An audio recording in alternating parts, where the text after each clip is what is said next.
My name is Kylie Rejcek, and I will be presenting Feminist Family Therapy. The definition of a feminist is the theory of the political, economic, and social equality of the sexes. This is the activity organized around on the behalf of women's rights and interests. What is feminist family therapy? Feminist family therapy is an attitude and body of ideas, but not clinical techniques, concerning gender division and its effect on conducting family therapy. This type of therapy has entered the family therapy field in the 1970s and has been influencing the family therapy practice and theory till this day. How it came about. In 1978, the feminist theory began when Rachel Hare Mustin's article, A Feminist Approach to Family Therapy, got published in the Family Process. Hare Mustin was the one to notice that family therapy was discriminating against women. Family therapy was promoting that women were not seen as equals within their families and the roles women had. Rachel Hare Mustin was born April 7th, 1928, and grew up in Scarsdale, New York. In high school, she was always talking about racial justice. It grew into a joke, and people would joke about this because Rachel Justice sounded a lot like racial justice. She was involved with the peace movement as well as the civil rights movement. At the age of 27, Rachel was married and had 4 children. When Rachel graduated from Temple University, she became an activist in the American Psychological Association, first in Division 29 for psychotherapy, and then later in Division 12 for clinical psychology. And she even went on to Division 35 for psychology of women. She was a parliamentarian for 15 APA presidents.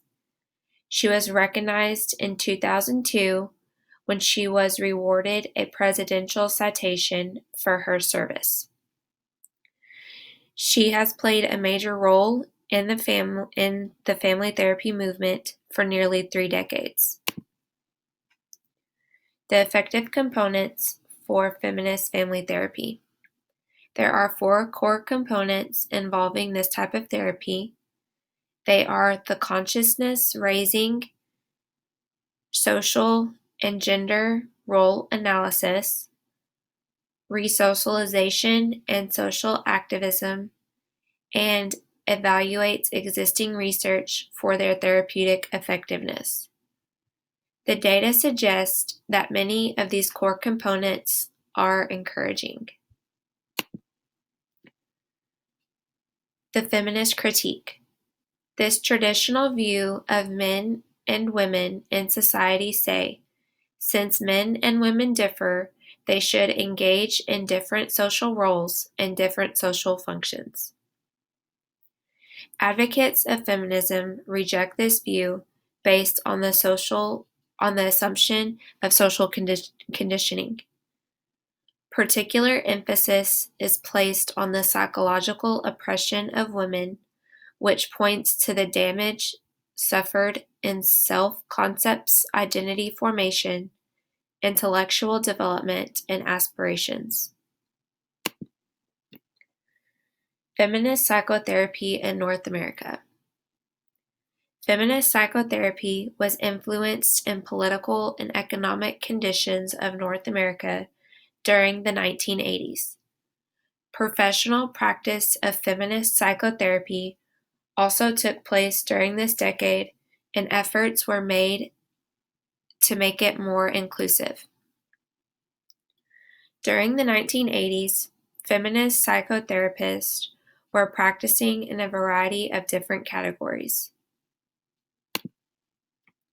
The use of feminist therapy. Feminist therapy addresses issues of sexual abuse, eating disorders, incest, and body image issues.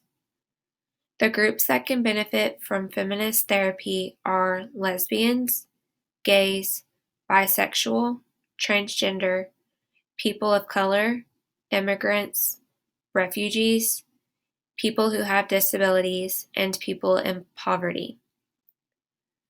The practicing of feminist therapy can take place at women's health clinics, LGBTQ communities, domestic violence centers, and in private practices.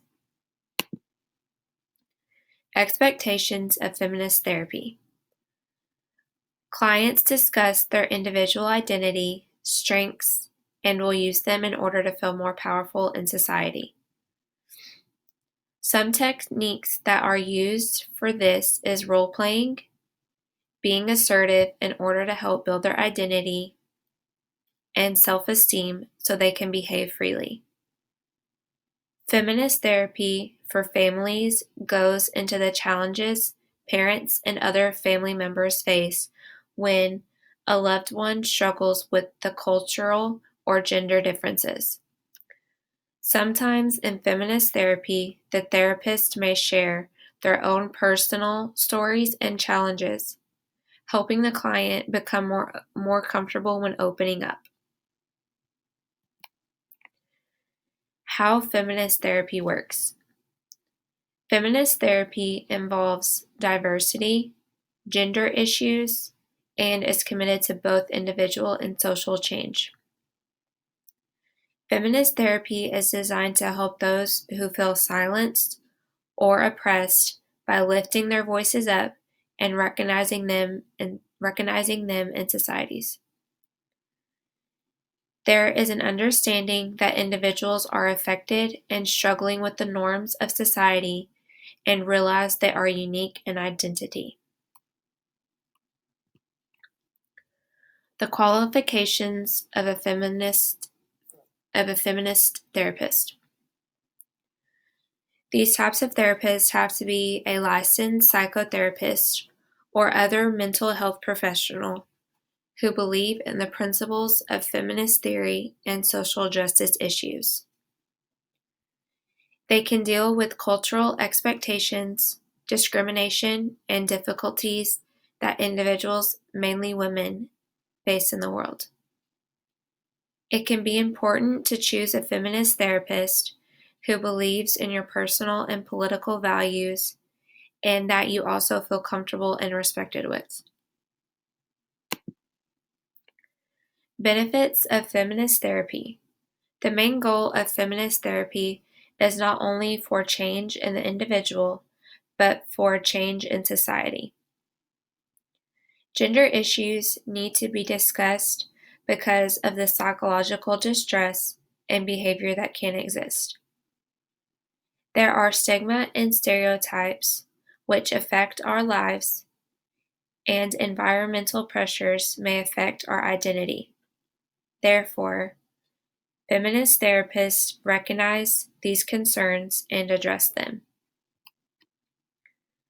Feminist therapy is not just for women.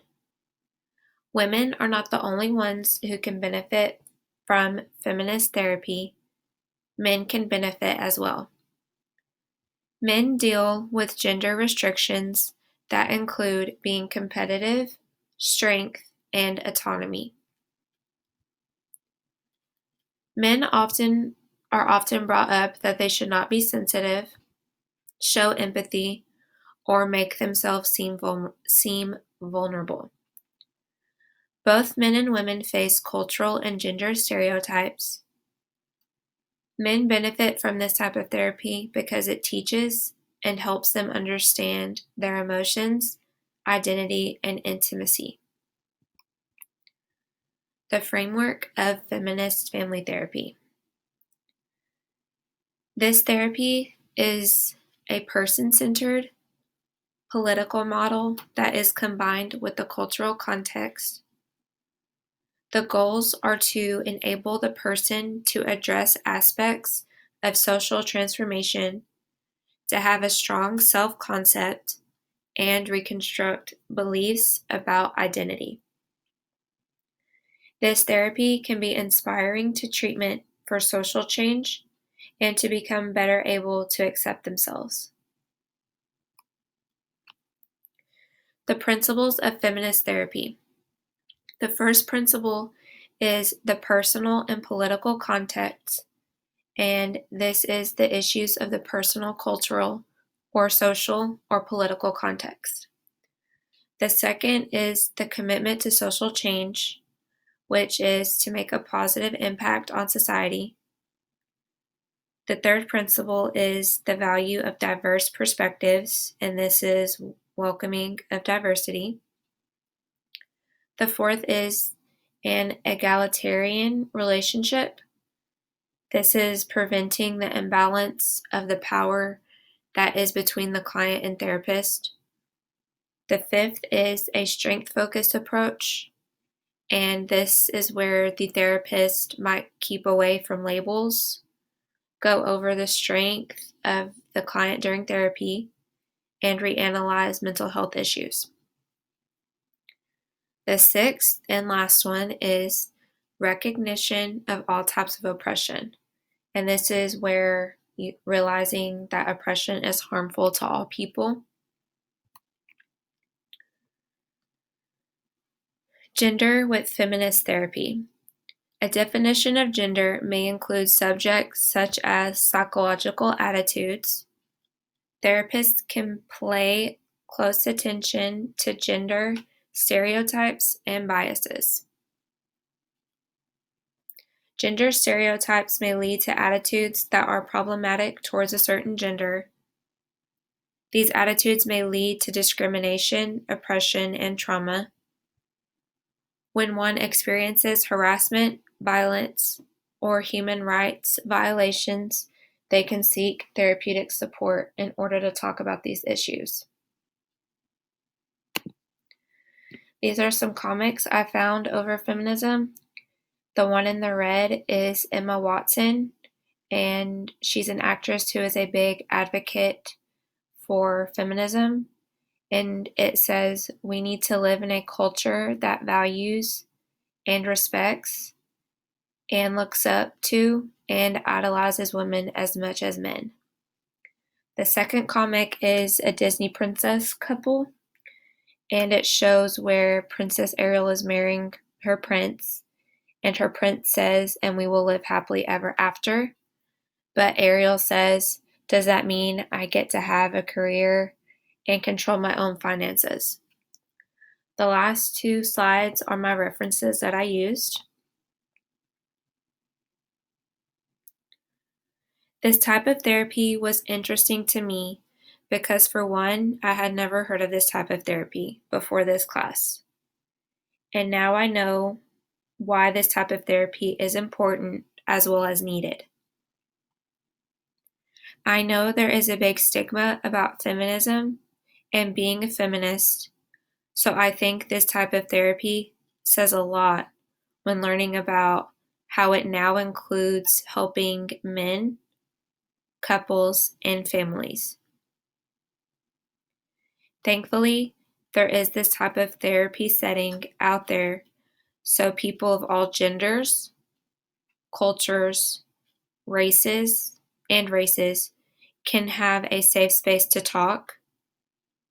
They can get the help they need with their thought process and expressing themselves on what they have or have been experiencing in the world without being physically or verbally attacked. Feminist family therapy definitely did change the game of therapy. The more research I did, the more I learned how important this type of therapy is and how much of a difference it actually has made in just therapy in general. The stigmas need to stop. The hatred against one another needs to stop. and people need to realize how all of this is affecting one another. Learning how feminist family therapy has made a difference with individuals and families is amazing. It is definitely an eye-opener, and a lot of people can learn and benefit from this type of therapy. The hope with this therapy is that as time goes on, this type of therapy won't have such a stigma behind it, as well as all stigmas out there. Another hope I have is that this type of therapy becomes more known because, like I said before I took this class, I had no idea this type of therapy even existed. In the times we live in now, this therapy could help a lot of people. And now I will stop the slide.